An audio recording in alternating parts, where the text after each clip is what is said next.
जगी करण्या उपकार कष्ट सोसिले हो फार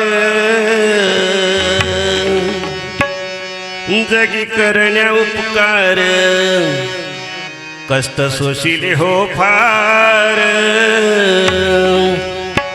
किती होऊन बेजार झिजविले हे शरीर किती होऊन बेजार झिजविले हे शरीर किती होऊन बेजार झिजविले हो शरीर किती होऊन बेजार झिजविले हो शरीर.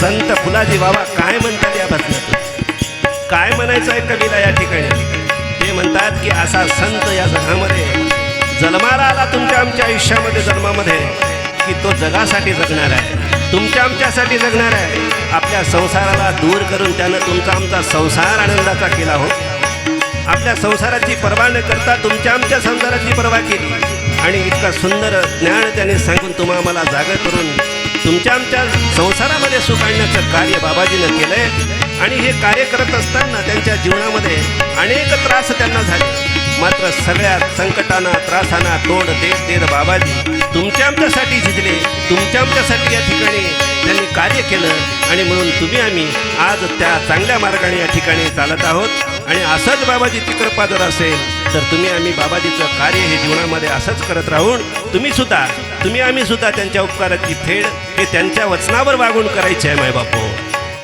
म्हणून पुढे काय म्हणतात अभिमानात गर्वात धनलोभाच्या गुहेत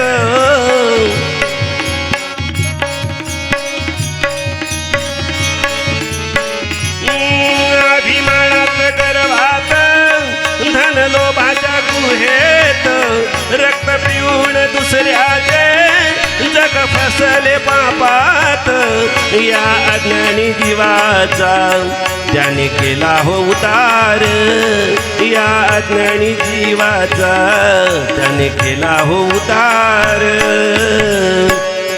किती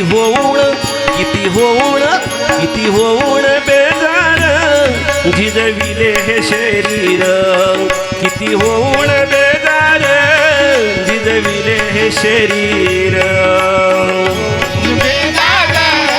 झिजविले शरीर किती होऊन बेजार झिजविले हो शरीर.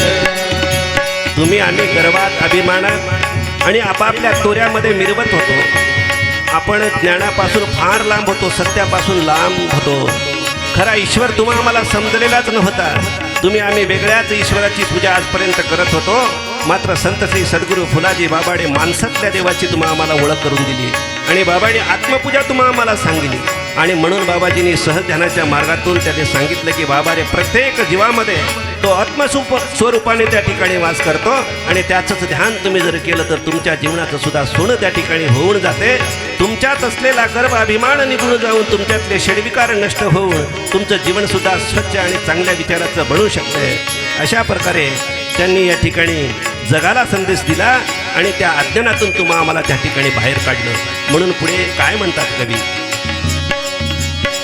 सोहम नामाच्या ध्यानाने आत्मानुभवाने खेड्यापाड्यात जाऊन बोध केला फुलाजीने सोहम नामाच्या ध्यानाने आत्मानुभवाने खेड्यापाड्यात जाऊन बोध केला फुलाजीने अंधश्रद्धेचे भरमाचे त्याने उडविले शिर अंधश्रद्धेचे भरमाचे त्याने उडविले शिर किती होऊन बेजार झिजविले हे शरीर किती होऊन बेजार झिजविले हे शरीर होऊन बेजार झिजविले शरीर किती होऊन बेजार झिजविले शरीर. म्हणून बाबांनी तुम्हा आम्हाला कोणत्या मार्गातून जागा केलं तर सोहम नामाचा बोध केला स्वस्वरूपाची ओळख करून घेण्यासाठी सांगितलं. आणि बाबाजींनी सर्वप्रथम हे करण्याच्या पहिले 12 वर्षे या मलंगी तीर्थक्षेत्रामध्ये ध्यान केलं. आणि त्याच्यातून बाबाजींना आत्मानुभव आला, आत्मानुभव झाला, स्वतःची बाबाजींना ओळख झाली. आणि म्हणून स्वतःची ओळख झालेली ही जगाला सांगितली पाहिजे. बाबा त्या ठिकाणी सुखी झाले, म्हणून बाबाजींना तुम्हा मला सुखी करायचं होतं. आणि म्हणून बाबाजी तुमच्या आमच्या खेड्यापाड्यामध्ये कुठे वाहनाची व्यवस्था नसताना सुद्धा पायदल चालून त्यांनी तुम्हा आम्हाला त्या ठिकाणी जागा केलं. या ठिकाणी आलेल्या अनेक जे वरिष्ठ मंडळी आहेत, वडीलधारी मंडळी आहेत, त्यांना माहीत आहे. माझी माय या ठिकाणी बसलेले आहेत. अहो, त्यांना बाबाजीचं कार्य माहीत आहे. कारण ज्या ठिकाणी चाललेला सरळ रस्ता नव्हता अशा भागामध्ये बाबा जाऊन त्या ठिकाणी मार्गदर्शन केले. आणि म्हणून तुम्ही आम्ही कुठेतरी आज जागे झालो, चांगल्या विचाराने आज चालायला लागलो. आणि म्हणून तुमचं आमचं आज कर्तव्य काय आहे, आज तुम्ही आम्ही काय केलं पाहिजे, तर ते काहीच करायचं नाही आहे. फक्त तुम्ही आम्ही बाबाजीच्या विचाराप्रमाणे चालायचं आहे. बाबाजीच्या नावाला कलंक लागणार नाही अशा पद्धतीने तुम्हाला आम्हाला जीवनामध्ये वागायचं आहे. तरच तुम्ही आम्ही त्या बाबाजीच्या मार्गाने चालतोय असं त्याचा अर्थ होऊ शकतो. अन्यथा तुम्ही आम्ही चुकीचं जर वागत असेल, बाबाच्या मार्गाच्या विरुद्ध जर तुम्ही आम्ही वागत असेल, तुमच्या आमच्या जीवनातली कर्मकांड अजून सर संपत नसतील, तर तुम्ही आम्ही अजून बाबाजीचे भक्त झालोच नाही. तुम्ही आम्ही बाबाजींनी सांगितलं की स्वस्वरूपाची ओळख करा. अरे तुमच्यामध्येच ईश्वर दडून आहे. त्याला ध्यान केल्यावर तो जागा होतो आणि तुम्हाला तो मार्गदर्शक जीवनामध्ये ठरतो. अशा प्रकारचं बाबाजीने ज्ञान दिलं असताना सुद्धा तुम्ही आम्ही आजही भटकत आहोत. तुम्हा आम्हाला अनेक देवदैवत अजूनही जगामध्ये दिसत आहेत. बाबाजींनी देहामध्ये त्या ठिकाणी सांगितला, म्हणून इकडे तिकडे न भटकता तुम्ही आपल्या देहामध्ये पहा. ते सहज ध्यानाच्या मार्गातून तुम्हाला त्याचा शोध या ठिकाणी घेता येतो असं बाबाजींनी त्या ठिकाणी सांगितलंय. हे शेवटचं कडवं आहे. आपण सर्वांनी या ठिकाणी ऐकून या ठिकाणी या भजनाचा आस्वाद घ्यायचा आहे. संत फुलाचे उपकार कसे फिटणार बर,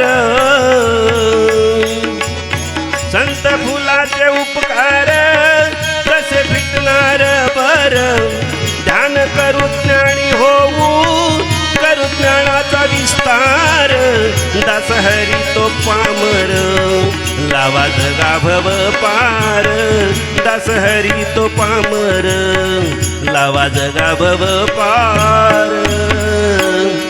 किती होऊन किती होऊन किती होऊन बेजार जिजविले हे शरीर, किती होऊन बेजार जिजविले हे शरीर, होऊन बेजार जिजविले शरीर, किती होऊन बेजार जिजविले शरीर. म्हणून शेवटच्या या अभंगामध्ये शेवटच्या या ओळीमध्ये काय सांगतो कवी ते लक्ष देऊन आपण ऐकायचं आहे. माय बापो, बाबाजींनी तुमच्या आमच्यावर अनंत उपकार केले. तुम्ही आम्ही तुमची आमची काहीच किंमत नसताना इतकी अनमोल किंमत तुमची आमची आज करून दिली. प्रत्येक माणूस तुम्हा आम्हाला त्या ठिकाणी मानाचा त्या ठिकाणी सन्मान देतो. आणि आज तुम्हा आम्हाला जातीचा पातीचा भेदभाव न करता सगळ्यासोबत समान वागण्याची वागणूक या ठिकाणी जीवनामध्ये बाबाजीमुळे मिळाली आहे. याचा थोडासा अभिमान तुम्ही बाळगायचा आहे. आणि म्हणून बाबाचे उपकार जर तुम्हाला आम्हाला फेडायचे असतील तर काय करावं लागेल, काय करावं लागेल म्हणजे बाबाजीचे उपकार तुमच्या आमच्या जीवनामध्ये फिरतील? काहीच नाही. बाबाजींनी सांगितलं ध्यान करा. ध्यानातून तुम्हाला ज्ञान प्राप्त होईल, आत्मज्ञानाची प्राप्ती होईल. आणि त्याच ध्यानाच्या मार्गातून तुम्हाला झालेलं ज्ञान हे जगाला वाटत फिरा. जगाला सांगा, तुमच्या शेजाऱ्या पाजाऱ्याला सांगा, ज्या अजूनही अज्ञान अंधकारामध्ये भटकत आहेत त्यांना जागं करण्याचं कार्य तुमच्या मार्गदर्शनातून करा. मात्र त्या नावाखाली तुम्हाला झालेलं ज्ञान त्याच्यावर अभिमान करून लोकांना लुटण्याचा प्रयत्न करू नका, भ्रमित करण्याचा प्रयत्न करू नका. चांगल्या मार्गाने चाला, चांगले विचार लोकांना द्या, तरच तुमच्या जीवनाचं सोनं होईल. आणि माझे उपकार तुमच्या त्या वागण्यानं, तुमच्या त्या मार्गदर्शनानं लोकांना जागं करण्याच्या माध्यमातून फिरतील असं बाबाजीनं त्या ठिकाणी सांगितलेलं आहे. आणि म्हणून तुम्ही आम्ही सर्व या ठिकाणी आलेल्या आणि जरी बाहेर असतील लोक त्यांना सुद्धा ही विनंती आहे, बाबाजीच्या मार्गावर तुम्ही सत्यानं चाला. तुमच्या जीवनामध्ये काही कमी पडणार नाही. ही बाबाजीचे शब्द आहेत, हे माझे शब्द नाही. आणि म्हणून बाबाजीचे हे विचार मांडत असताना माझ्या मुखातून काही चुकीचे शब्द केले असतील आणि माझ्या बोलण्याने तुमचं कोणाचं जर मूड दुखावलं गेलं असेल तर कृपया मला क्षमा करा. झालेली सेवा संत श्री सद्गुरू फुलाजी बाबा यांच्या चरणी समर्पित करतो आणि या ठिकाणी थांबतो. सर्वांना नमस्कार. जय संत श्री सद्गुरू फुलाजी बाबा की जय, सब संतन की जय, भारत माता की जय. संत श्री सद्गुरू फुलाजी बाबा की जय.